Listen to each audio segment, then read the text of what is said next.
July already, and it's time for my July Monsterbass box. I'm pretty excited about this one. So this one is all about the Tokyo rig. And if you don't know what the Tokyo rig is, well, obviously we're going to go over that inside here. So we got our book, all kinds of information, rigging basics, lessons, other things. And I mean, there's other baits in here other than just the Tokyo rig. So let's get started with this. We'll just start with the Tokyo rig. So we'll move all this other stuff out of the way for right now and see what we got going on in here. Wow, it just keeps going. Oh, my tungsten fell out of the little package here. That's fine for this. Oh, well, I'll get that one later. So we'll just throw those back in there and set that over there for now. And alright, so first up, from the founder, history of the Tokyo rig, and then lessons about the Tokyo rig itself and how to rig it. So what we got going on here, we are Tokyo rig wires and hooks right here. So these are kind of super interesting. So it's basically like a I think these are a 2-aught. It doesn't really say. Anyway, I bet that's probably like a 2-aught, maybe a 1-aught EWG.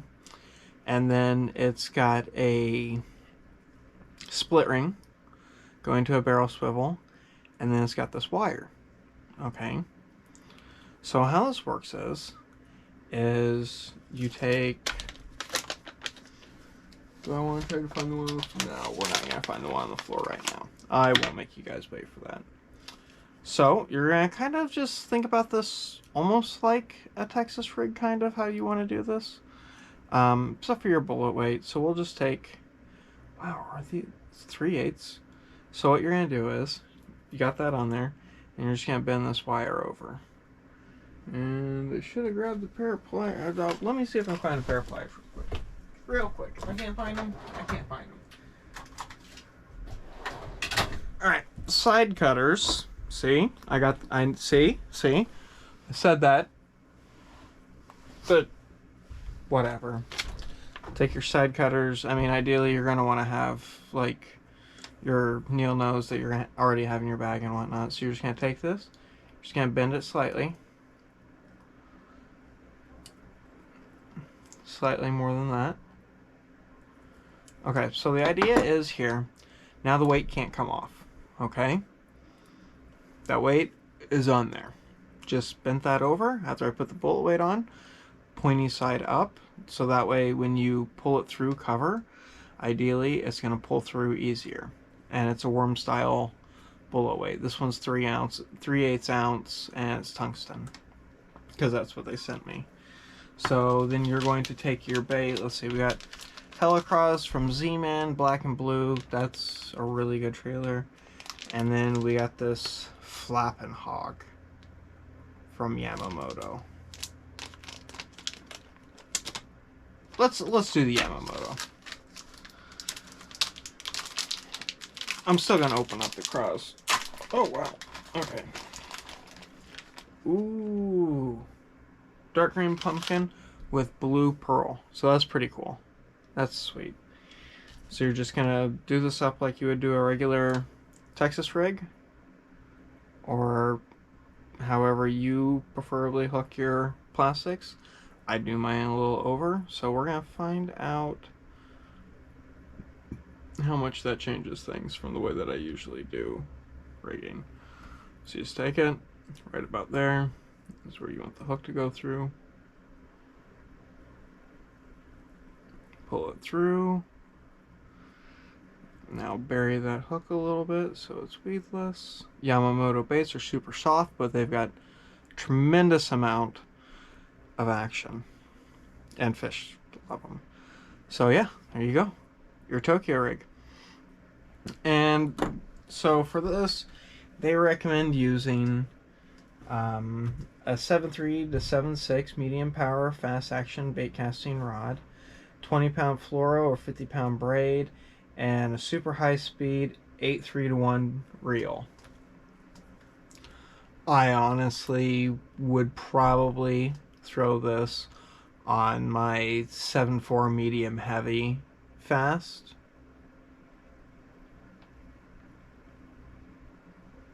I don't know why you would want to throw this on a medium. Oh no, it does say medium heavy power. Okay, I'm just illiterate. But that's okay. That's okay. All right. And go ahead and open up those Z-Craws. Because I love Z-Man baits. They just... If you don't know about Elastec, you don't know what you're missing out on yet. So Elastec baits are... Oh, I ripped that one actually off. That's the first time that's failed the test like that. Anyway, so these are pretty cool, except for I just ripped that off. I'm actually kind of impressed that I ripped that off. I wonder if it was a defect. Anyway, I still got 2 of them, so that's fine. That's fine. I didn't really want all 3 of these anyway. There we go. But yeah, super stretchy, but apparently you can rip these arms off. But you saw it. I pulled it completely, probably 2 feet before that actually came off. So we'll go ahead and throw that one back inside the package and get moving on here. But no, I'm super excited about this Tokyo rig because you can punch with it, you can drag it on the bottom, and you can throw it out there and it'll just sit like this. So you're going to want like a larger craw or creature bait that'll float. That way it keeps it up just off the bottom. I'm pretty excited about this actually. And of course you can throw that absolutely anywhere that you would throw like a Texas rigged worm. Oh, there's my golden ticket. What's this? You know, just another box company. Best base guaranteed. Oh, I got a $10 gift card. Nobody steal my code, okay? Be nice, guys. Tournament card, another one of those. Okay, set that stuff in there for right now. Yeah, these are pretty cool. These flapping hogs. I like that quite a bit. But here, we'll just keep this one out so I can use it for rigging because I see that I got a football jig over here. But yeah, you can throw this pretty much anywhere. That's pretty cool. I haven't tried Tokyo rigging yet, so we'll see how that goes. Yeah, flipping and pitching. So yeah, same what I just said, except for you're supposed to use the craws, which I don't see why you wouldn't just want to use both, either or. I mean, craw patterns are better for flipping and pitching, but I don't know if you could punch with it. Once again, for flipping or pitching, 7.6 to 8 foot, heavy power, fast action, 25-pound fluoro or 65-pound braid, super fast reel. Yeah, so that's neat. Alright, wake baits. Alright, this one's actually had me pretty excited. Wow, this thing's huge and bright. This thing's pretty cool. Alright, let's get this thing cracked open here. Am I smarter than the box?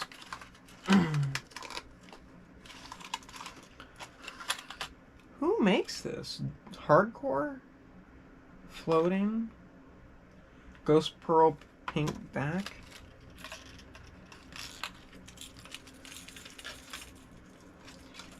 Let's just... I've already got the side cutters out, so we'll just make this easier on myself here.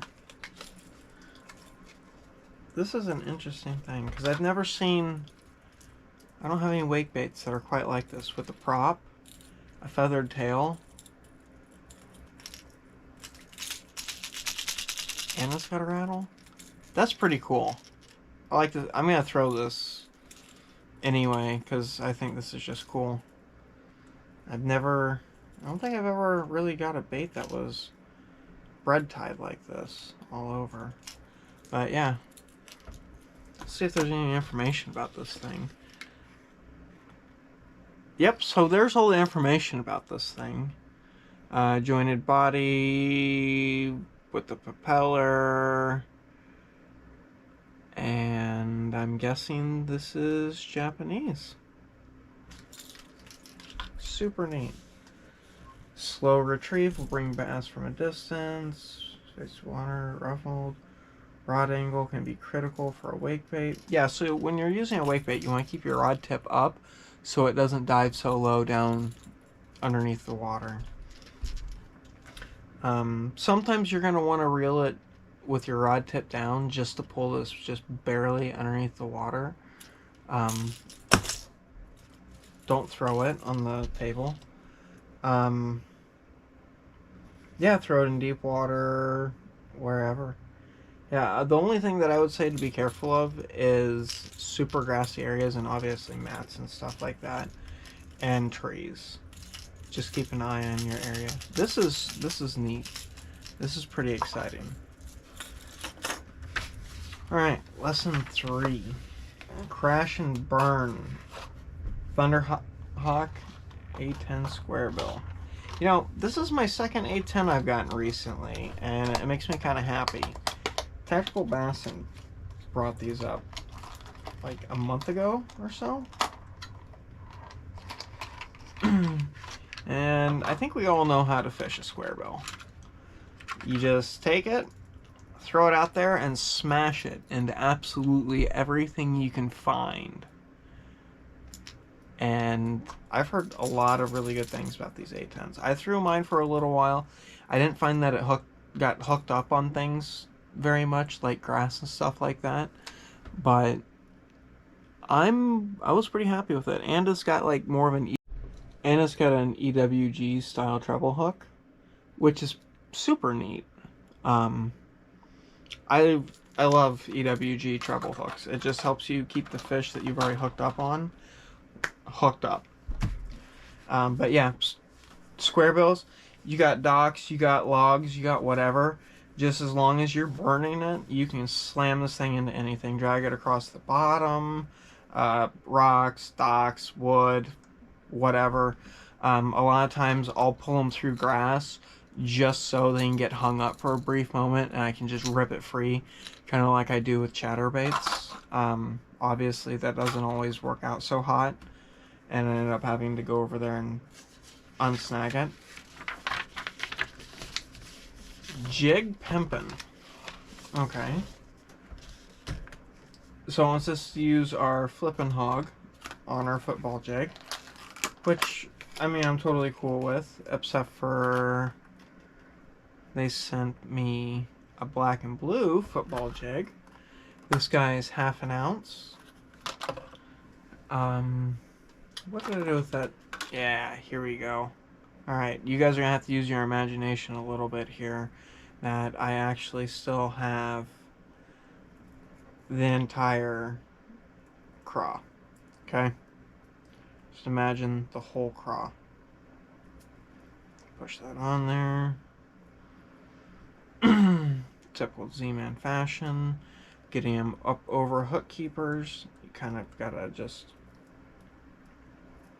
pinch it and poke it and push it. But it is not getting pulled off. That is sweet. Just imagine the other claws still attached, because somehow I actually broke one of these on video. Kind of surprised with that. Obviously you're gonna fish this on humps, on points, on rocks, everywhere. You can punch with it, you can drag it, you can do whatever. Oh, it's kind of serrated on the bottom. I wonder if that's to make more sound when it drags across rocks. I don't know if you guys can really see that. Normally football jigs are smooth on the bottom. This one's not. Yeah. Yeah. It's a football jig, guys. Throw this wherever you want to. Like, there's not really a bad spot necessarily, unless maybe like you're in super clear water or something. I still throw jigs in super clear water. Maybe not black and blue all the time. But jigs catch fish. Can't deny that. Alright, our last bait here. So, we got Seeker 12. We didn't get the Vicious, which is fine. I don't mind. And I don't think I have this color in the Secret 12, because I've got a couple Secret 12s.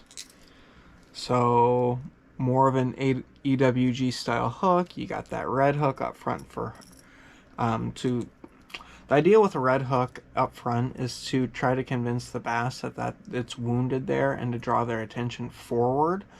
So, if you're burning the bait, if they aim here, they're 100%, if they don't hit that front hook, they're definitely going to tangle in that rear one.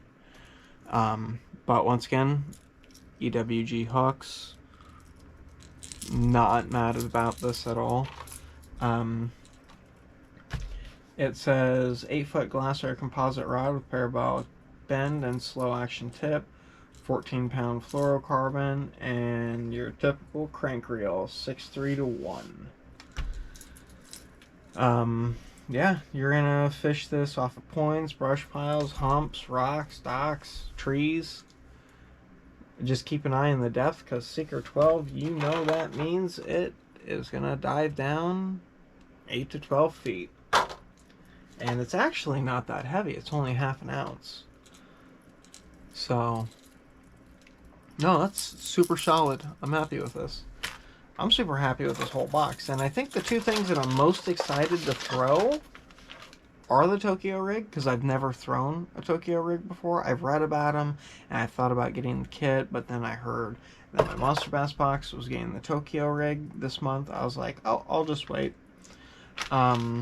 And I'm super excited about this wake bait. Jigs are amazing.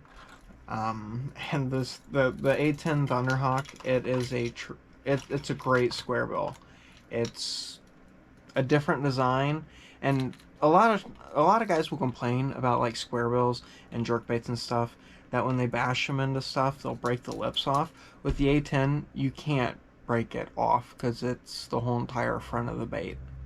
So, yeah, that is pretty much it, guys. Please like, comment, subscribe, and I got more stuff to open up. I got a whole bunch of mail today. Tight line, guys. Take care.